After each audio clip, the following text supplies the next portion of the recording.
This is Monkey World in Dorset, the largest ape and monkey rescue centre on the planet. Today on Monkey Life. In Paddy's chimp group, there's the patter of tiny chimp feet.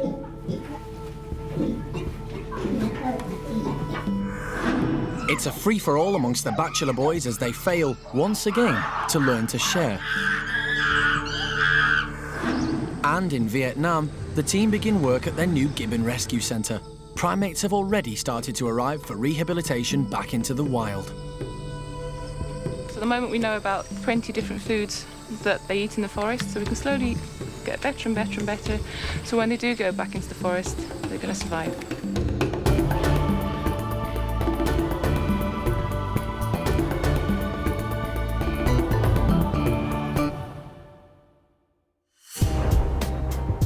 Monkey World is primarily a rescue centre, so it doesn't usually let its chimpanzees breed. But as babies bring family groups closer together, they do occasionally allow it. It's always exciting when there's news of a pregnancy. And 8.5 months later, there's even better news. Chimpanzee Susie has given birth in Paddy's group. Came in first thing this morning, and when we arrived, we found Susie had given birth overnight, probably very soon just before we arrived. Luckily, everything seems to have gone very well. She's looking after the baby, she's holding the baby. We've actually seen it suckle now, so things are looking very positive for everything to go well. 6 years ago, Susie gave birth to her daughter, Eddie. So far, Eddie is the only chimp at the park to be successfully reared in a family group. Everybody hopes that the chimps will look after this new arrival just as well. Well, because Susie had given birth before and looked after Eddie so well, we were quite hopeful that this would be the case again. She actually gave birth overnight, so that meant she was with the group when it happened. So obviously everything had gone well. The whole group were behaving really well towards Susie and the baby, so there was no need to separate them off. And hopefully, you know, that means she would become a member of the group quicker. Top priority for the baby is getting fed, and Susie has settled into breastfeeding perfectly. But the nest that she has built is hiding the answer to that all-important question. We're not too sure of the sex of the baby yet. We've had a couple of glimpses. We think it might be a boy, but it's a bit too early to tell. We'll have to wait until Susie's a bit happier for us to have a better look.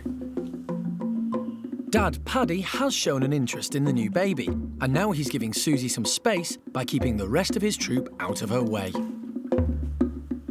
And the staff are on hand to give the new mum some TLC, not forgetting a little bit for Susie's first child, Eddie, just to make sure she doesn't get jealous of her new brother or sister. We're just in the tunnel between the pavilions, inside and outside enclosures. Just been giving Susie and Eddie a bit of a drink. Susie's pretty tired, she keeps nodding off. She's also quite thirsty, so we're giving her lots of juice drinks just to try and keep her happy. We've also turned the heating up a bit. She was shivering a bit just after she gave birth. So basically we're just keeping her happy and calm, making sure Eddie's contented by giving her the occasional banana, so she doesn't get pestered too much. But other than that, I think she's doing really well. With all the support in place that Susie and her baby need, it's fingers crossed that the latest addition to Paddy's group will flourish.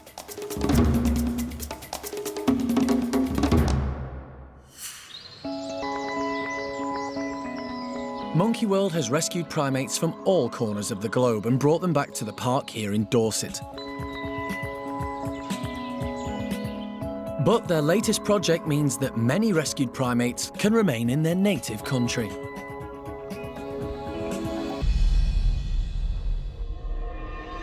"6,000 miles away in southern Vietnam. Construction is underway on Monkey World's exciting new project, an ape rescue centre specifically for gibbons. It'll be based in 56 hectares of jungle on an island at the entrance of Cat Tien National Park. The pressure's on to complete the centre because new residents have already arrived. 4 golden-cheeked gibbons are in holding cages. For these endangered primates to have a hope of returning to the wild, they'll need to be rehabilitated. And this means learning how to behave like wild gibbons. This is the job of Monkey World's gibbon expert, Marina. These gibbons were pets in Binh Hoa City, which is very close to Saigon. I think this is the mother and father. and they've been pets for over 15 years, so a long time. And I think they're a breeding pair, and they've had youngsters. And as far as we're aware, this female and the little one, who's only around 2, they're the offspring of this pair. Full health checks were done on the gibbons, and DNA samples show that they were stolen from this region. This makes them perfect candidates for rehabilitation and eventual re-release back into the jungle here. Step 1 is to get these domesticated primates used to eating the sort of food they would find in the wild. This is a leaf that I know they eat in the forest. This forest is actually dominated by this tree, and they eat the leaf, the fruit, the flower. So and he's eating it. God, good on you. And the other thing is jackfruit. This is actually domesticated jackfruit, but this is also found in the forest. So if they can start to eat this, there's a chance that they might make it back into the forest one day. So over the months, we'll slowly introduce more and more forest fruits, so we can slowly get better and better and better. So when they do go back into the forest, they're going to survive. The next step will be to move these gibbons into a semi-wild environment. And that's where the serious rehabilitation comes alive, where they're going to learn how to move in trees, and they're going to get lots of forest foods.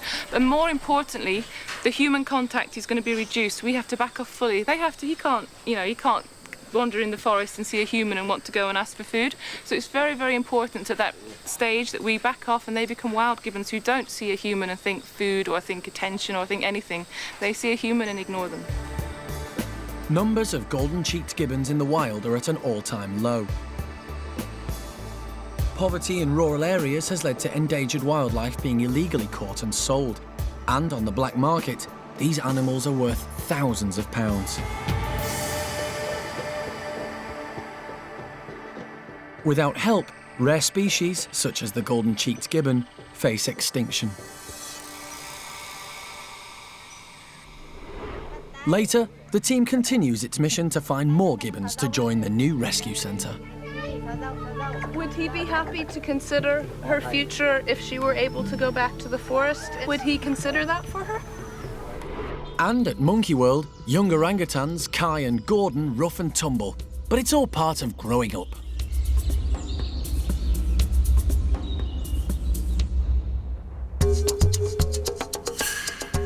The primates at Monkey World eat several times a day, with some snacks in between. On this morning's menu are figs. Boss man Paddy's got a sweet tooth, so he comes running when he gets wind of the snacks. But with so many figs to go round, even youngster Eddie has managed to get her mitts on some. There's a peaceful air in the troop as they settle down to enjoy their snack. And they show that there are many different ways to eat a fig. Some are delicate and careful, and others are just plain messy. The park encourages the primates to forage for food as they would in the wild. The figs are ideal for this as they're hard to find in the grass. Some will always win the prize, but for those who find it a little more difficult, it could lead to squabbles. In the enclosure next door, the bachelor boys have noticed that their neighbours are happily enjoying a treat, and they aren't. It's not long before figs start falling into their enclosure too, but the bachelors aren't quite as calm and peaceful as Paddy's group. As always, when it comes to food, Charlie can't contain his excitement. But he'd better watch out. High-ranking Jester is on the food prowl.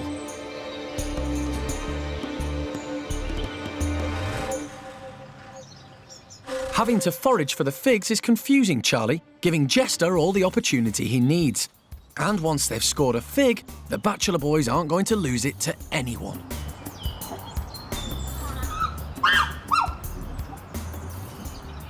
There's definitely enough fruit to go round, but Charlie's luck seems out today, as Jester hits the jackpot with more than his fair share.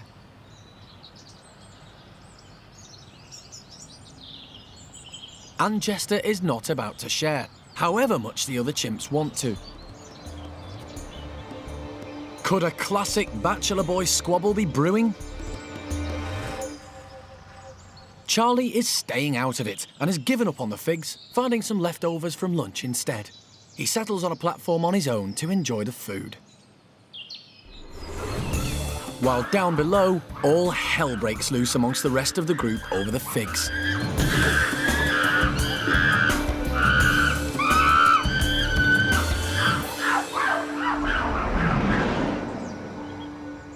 Over in Paddy's group, it's a very different story. They're clearly far more peaceful than the boisterous bachelors as they happily search for any figs they may have missed. Coming up, the team are shocked at some of the conditions in which they discover captive gibbons.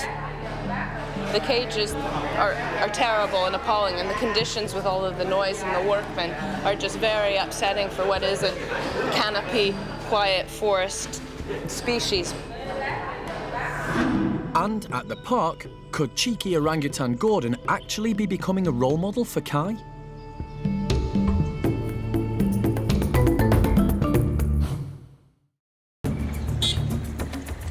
In Vietnam, the Monkey World team is on a mission to find captive golden-cheeked gibbons that could join their new rescue centre. In the wild, gibbons swing freely through the forest canopy. But these critically endangered primates are often stolen from their native habitat and end up living in very different environments.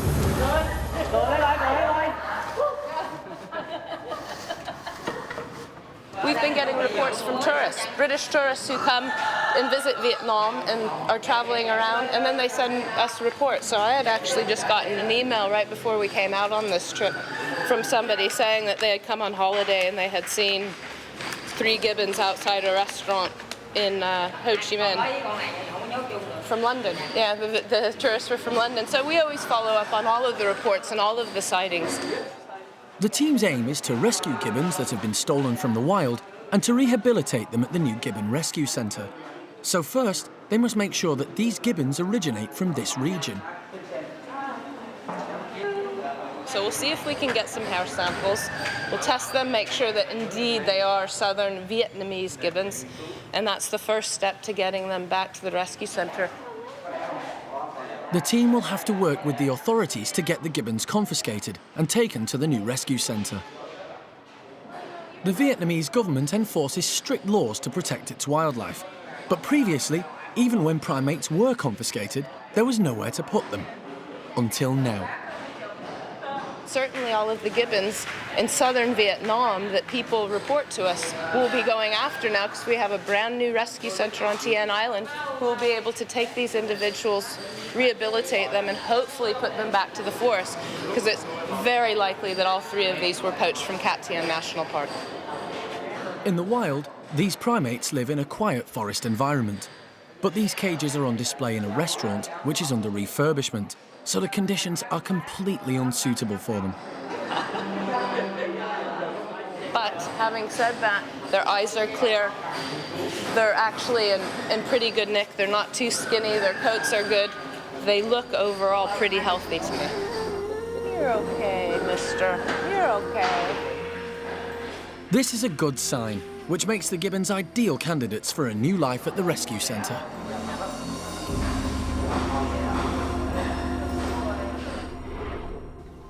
Later on, the team discover a gibbon living as a pet, and they are shocked to find out how long she's been there.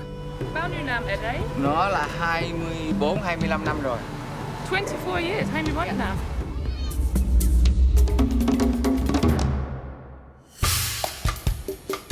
Back at Monkey World, the afternoon is getting off to a tasty start. The orangutans are getting fresh browse. These are tree branches with the leaves still on them. Xiao Kuai is a real food lover, and she's quick off the mark, closely followed by thieving Gordon. Xiao Kuai's 2-year-old son, Kai, is right behind her. He's naturally curious and popular in the group, keeping his mum company while she eats her greens. It's Xiao Kuai's role to teach her infant how to behave, but in her haste to get through as much of the browse in as little time as possible, it looks like she's forgotten the lessons on how to share. Orangutans are the slowest movers of the great apes. But Kai doesn't seem to like this label. He is constantly exploring the enclosure. And just now, Whilst his mum is preoccupied with not sharing her browse, Kai heads over to his pal Gordon in the hope that he might let him try a bit. But Gordon's not in the sharing mood either. Kai, however, is nothing if not tenacious. His mum has found some more browse, so he sneaks up to her. And with this much to go around, even she can't quibble over sharing a few leaves.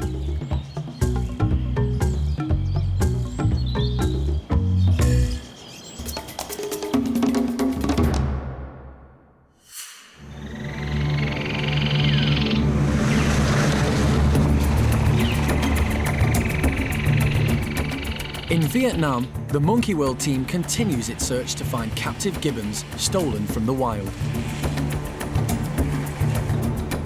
Their aim is to bring them to the new rescue centre in Cat Tien National Park to teach them how to live in the wild again. They have reports of up to 10 wild-caught gibbons in the nearby area. One of these is female golden-cheeked gibbon Gwyn Lee. She was poached from the wild as a baby by this man and kept as a pet by his family. Ăn đi, ăn ngon lành đi. Đây, Quyên Ly. Quyên Ly. How long has the gibbon been inside the cage now? Bao nhiêu năm ở đây? Bao nhiêu năm con vẫn ở đây? Nó là 24, 25 năm rồi. 24 years, 21 năm. 24, 25 năm rồi. It would be illegal if this family took the gibbon from the wild today, but over 20 years ago, the laws here were very different. This gentleman was a soldier, and during that time he hunted and killed this gibbon's mother and has kept her as a pet since she was a baby, and she's lived with his family. So whether or not we could ever force the issue to say, you know, she must come to a centre or not, or whether that would even be the appropriate thing to do politically in the local area for this individual and to create bad feelings towards the whole project, it's hard to say. We'll have to consider that. This pet gibbon is seen as part of the family. They even sing along with her. Cái nữa, cái nữa. Nó đen xong rồi bây giờ nó... It will be very difficult for the family to lose their beloved pet, but Alison really wants to improve the gibbon's future. Would he like to see Gwyn Lee go back to the forest someday? Someday. Someday. He has talked about her future and whether or not it would be nice for her ever to go back to the forest, and he thinks it would be possible. So that's interesting that he's even considered that option, because she's been here for a long time with the family. She's part of the family, and you can see how they interact with her. She knows them quite well. But you can see that she is quite old. I mean, the feet are quite arthritic and the joints are sort of bent. And it isn't because they're broken, they're just old. And you can sort of see it in her face that she's old. Her teeth are perfect, but then, of course, she's being fed soft fruits and things, so she's in good condition, but older. Obviously, what would be best for her is to go back to the island and to be rehabilitated to whatever degree we think we could. But, you know, if in the end that's not possible, then maybe we can at least come back here and try and help them out to make her conditions better in this situation, because she is an old dear. It's been a busy week for the team in Vietnam. But with the new Gibbon Rescue Centre project well underway, there's an even busier year to come.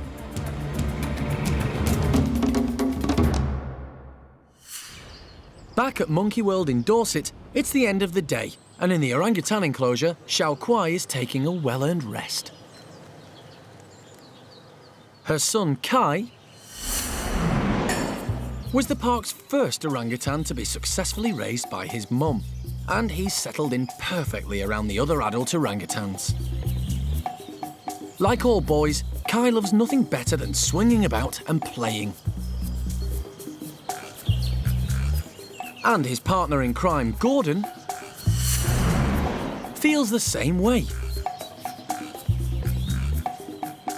These two are best buddies, and wherever you see Gordon, you'll find Kai. Just a few baby steps behind. In the wild, young orangs are more sociable than their elders and play in groups when they meet. They wrestle and chase each other and enjoy practicing acrobatic feats in the treetops. They learn their behaviour from their parents. When he was young, Gordon lacked a father figure until family man Twan arrived at the park. He may be as strong as several men, but Twan is a big softie, and the two of them hit it off. Just like Gordon, Kai also needs a role model, and it looks like Gordon's just the orang for the job.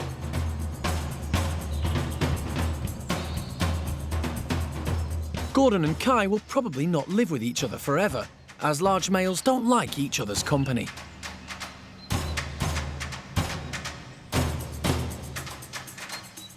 It's amazing to think that one day they will both look like Twan. Gordon's cheeks, known as flanges, are starting to develop, but orangs grow at a very slow rate, so hopefully there'll be many more years of play to come until Gordon and Kai have to be separated. And right now, life for these two doesn't get much better. Next time, it's a day of introductions as alpha male Hananya is reunited with an old flame. Will he and Patricia patch up their differences? Hananya! And from old flames to a new relationship, Zoe the Gibbon meets Jake for the first time. You never know what's going to happen with Gibbon introductions. We'll just see how this one goes. And there's exciting news as the park begins work on its biggest rescue ever. But a tough decision has to be made. Now I'm confronted with the fact that there are 100 monkeys sitting in fairly barren lab cages, and I have to pick out 35.